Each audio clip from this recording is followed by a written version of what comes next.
Bonjour à tous, c'est Claire et bienvenue dans cette petite vidéo. Je vais vous présenter ce que je suis en train de lire.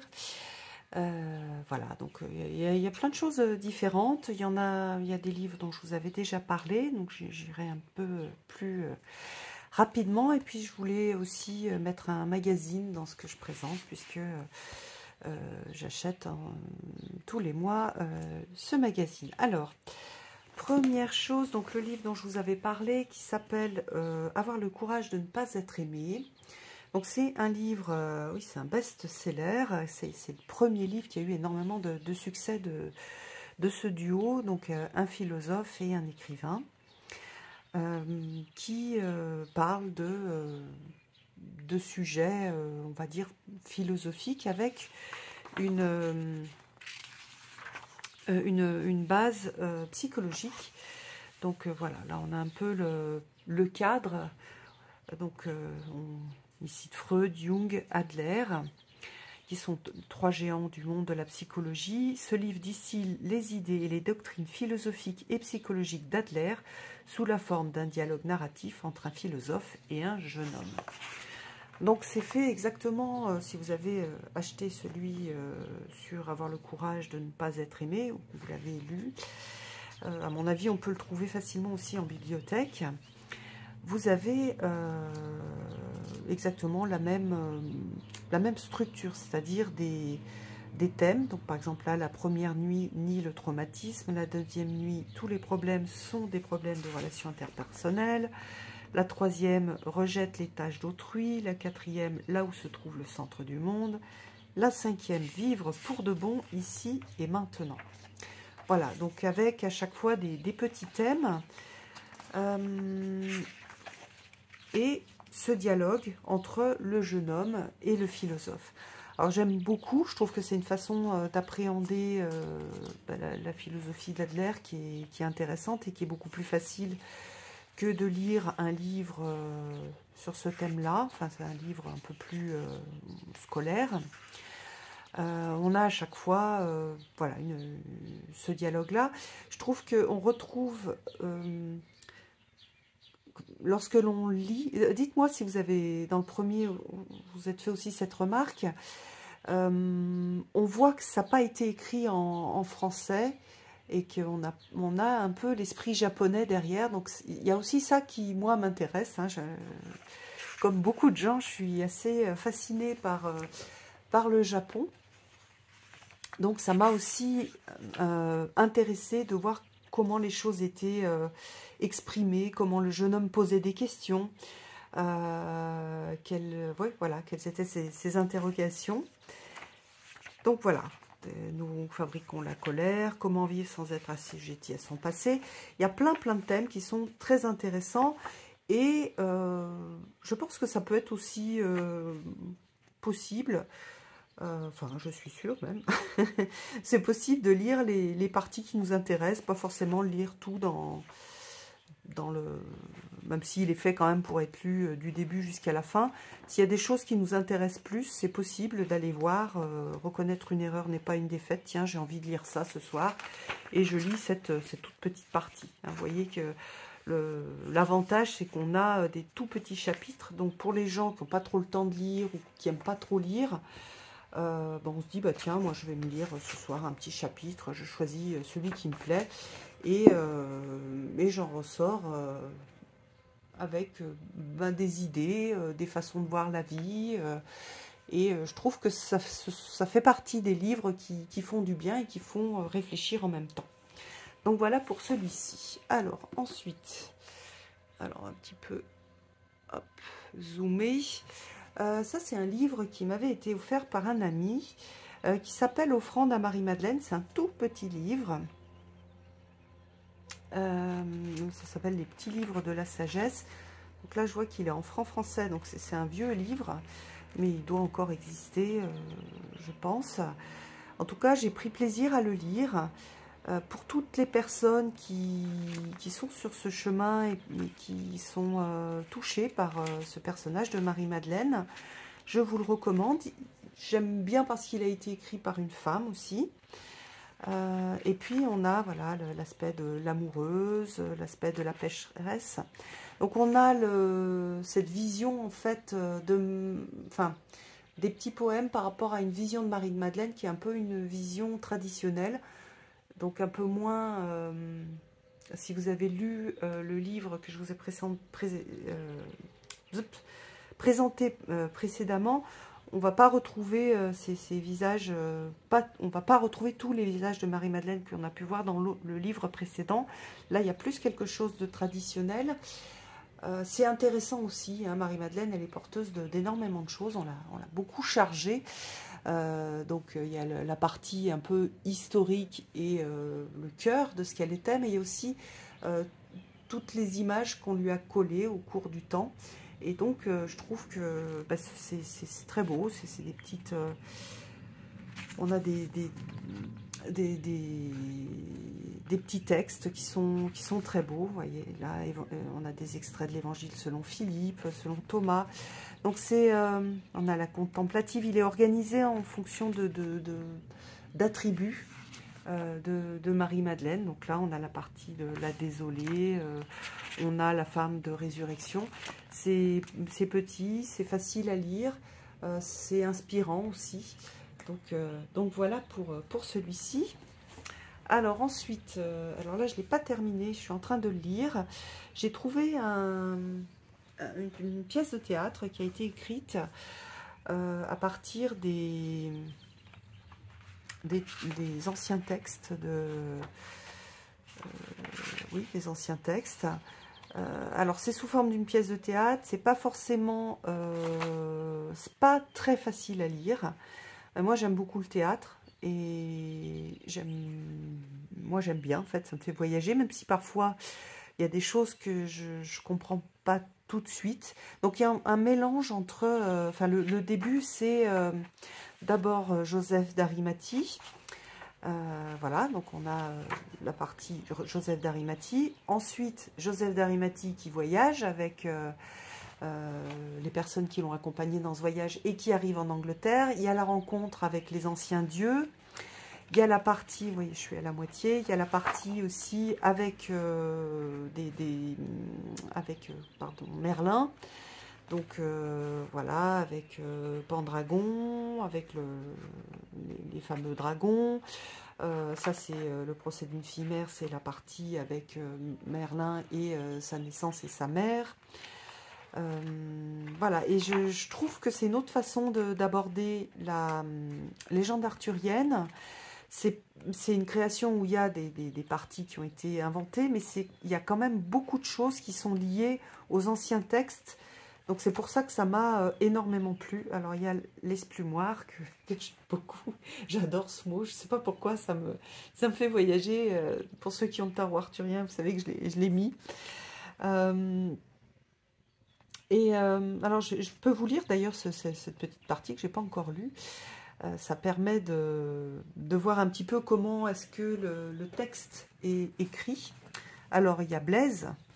Il y a quelqu'un. Il y a la voix de la demoiselle de l'esplumoir. C'est fermé. Blaise. Mais j'ai un avis. L'esplumoir est fermé, monsieur. Revenez demain matin, après matine. Demoiselle, je viens de très loin. Il s'agit peut-être d'une nouvelle crave. On dit toujours ça. Demoiselle. Bon, une autre fois, arrivée à l'heure. Votre nom, c'est Blaise de Northumberland. Profession, scribe. C'est un message rapide. Je vais vous le lire. Vous aurez le parchemin demain après vêpres. Adressé à Blaise Northumberland, royaume de l'ogre. Gauvin en danger. Stop. Chevalier vert en route pour Camelot. Stop. Texte. Non, excusez-moi. Tête démontable. Stop. Signé Merlin. Donc Gauvin et le chevalier vert. Point d'interrogation. Et là, c'est la fin des commencements. Donc il y a d'autres.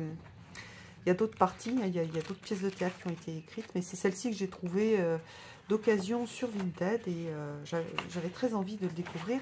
Il y a une partie que j'aime beaucoup, c'est le début de Merlin, que je vais vous lire. Bon, ça c'est beau aussi, on a Josette d'Arimathie. Donc au début, il y a la bête glapissante. Zut. il y a une partie avec le coup félon, le coup douloureux. Voilà, Merlin l'Enchanteur. Alors, où est-ce que c'est? Marie-Antoinette avec la naissance. On a Merlin qui parle... bon, bah, je ne le retrouve pas. On a Merlin qui parle à un olivier. Et c'est très joli et très poétique. Donc voilà, si vous avez envie de tester, je vous le recommande. Il est vieux, je ne sais pas si on le trouve encore, pas d'occasion. À mon avis, c'est possible aussi de le trouver en bibliothèque. Je pense je ne sais pas comment s'appellent les autres, je les chercherai quand j'aurai lu quand je l'aurai terminé. Ah oui, je voulais juste faire une remarque. Dans les anciens textes, on a des généalogies qui sont différentes en fonction des textes. Donc voilà, ça c'est une des généalogies. Enfin non, ça c'est plus l'arbre avec ce qui s'est passé en avant, en premier, en deuxième, etc. Mais juste au niveau de la généalogie de ce texte-là, c'est une des généalogies possibles. Voilà. Et je voulais vous montrer aussi, voilà, les textes qui ont contribué à l'établissement de la branche 1. Donc on a Robert de Boron, de Modena Text of the Prose, Joseph d'Arimathie, donc ça je ne le connais pas. J'ai moins étudié cette partie-là en fait, donc cette rencontre entre la chrétienté et les anciens dieux celtes. La Passion de Palatinus, l'Évangile de Nicodème, qu'est-ce qu'on a? Celtic Heritage, les Mabinogions. Donc ça va plaire aux personnes qui sont très intéressées par la partie celte. Il y a un livre de Jean Marcal. D'ailleurs, celui-ci, ça me donne envie de le lire. Donc voilà pour les bases. Et pour la branche 2, on a Merlin, on a le roman de Merlin, le Merlin Hutte, et puis là, un texte en allemand. Voilà pour les références. Alors ensuite, mes parents m'ont abonné à Daphne's Diary. Alors d'ailleurs, ils m'ont abonné, puis finalement, ça a été compliqué d'abonner. Donc, ils m'ont donné les sous et je vais m'acheter le Daphne Diaries tous les mois. Alors, j'aime beaucoup dans ce magazine. Attendez, on va un peu... Hop. Non. Non. Voilà, comme ça.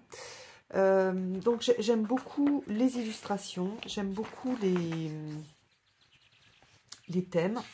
Il y a des photos très, très chouettes. C'est vrai que je le regarde surtout pour les photos, les thèmes, visiter des endroits. On a des créateurs aussi qui sont présentés. Il y a des petites choses que l'on peut faire, découper, des activités créatives. Voilà, alors par exemple là, c'est ce qui me plaît, des artistes qui présentent leur création. Donc là, c'est une personne qui fait des animaux, qui recrée des animaux. C'est super beau. Il y en a une, voilà, regardez le petit chien comme c'est réaliste. Donc j'adore voir un peu la créativité ambiante. C'est beau, voilà, je trouve que c'est très joli, c'est bien présenté. Il y a des lieux, donc là, la maison Ouillet, je sais pas comment ça se dit, à Nice, avec une vieille photo, avec des anciennes photos. Donc c'est pareil, je trouve ça sympa. Il y a des petites recettes. Donc là, c'est du washi tape. Des choses sur la fête des mères, là, les fleurs qui reflètent la personnalité. C'est très léger, hein, c'est pas du tout... Il n'y a pas de texte très profond. Et à nouveau, moi, ce qui me plaît, voilà, celle-ci, c'est une présentation d'une brodeuse. Donc, voilà, on a des choses assez originales, des présentations d'artistes. Après, il y a des textes, par exemple, ici, il y a un texte sur les hommes. Je suis pas ultra fan des textes, c'est pas trop le genre de... J'aime pas en fait le monde de Daphné, justement, quand elle écrit à son journal. Voilà, il y a plein de choses qui me font un peu tiquer. Donc ça, c'est la partie que j'aime moins. Par contre, voilà, là, hop, une petite maison qui est présentée dans les Pouilles. Donc c'est un bed and breakfast. Je me sers des photos aussi. Celle-ci, là, je l'ai refaite en peinture. Il y a vraiment plein de choses intéressantes et des très belles photos, des beaux dessins. Là, il y a des choses sur la Norvège. C'est quand même essentiellement visuel. Et il y a des petits jeux. Alors, il y a des petits jeux de devinettes. Voilà. Savez-vous qui parmi ces personnes fait les mêmes études que Brit avec des... Voilà, la camarade de classe de Brit n'est pas la personne avec la jupe courte, avec un chapeau. J'aime beaucoup ces jeux-là. Je trouve ça super intéressant. Il y a aussi des jeux de différence. Il y a des créations avec voilà, la même chose. Ça peut donner aussi des idées. La mini-serre, je me la suis faite. Ça me fait un peu des décos de saison. Il y a des petites cartes, ça donne des inspirations aussi pour les faire ou pour les acheter. C'est vrai que ça me dirait bien. C'est ces petites cartes avec des graines à planter. Je trouve que c'est une super bonne idée. J'aime beaucoup. Voilà. Et puis, bon, là, ça m'a pas trop gêné, mais c'est super, super léger. Donc, voilà pour le type de contenu, avec là aussi des petits cônes à faire avec des fleurs ou de découpe, hein, les gens qui font des journaux, du scrapbooking, il y a plein de choses en fait qu'on peut utiliser dans le scrapbooking. Donc voilà, c'est 9,95 €, mais il y a beaucoup de choses, donc je trouve que c'est pas si cher que ça par rapport à tout ce qu'on trouve à l'intérieur. Et puis voilà, moi j'aime bien, ça me fait voyager et j'aime beaucoup à nouveau me poser et regarder. Voilà, regarder des créateurs, regarder des jolis lieux. Voilà, la prochaine fois que je vais à Nice, j'irai sûrement visiter la maison Hoyer. Voilà, la Norvège, ça donne envie d'y aller aussi.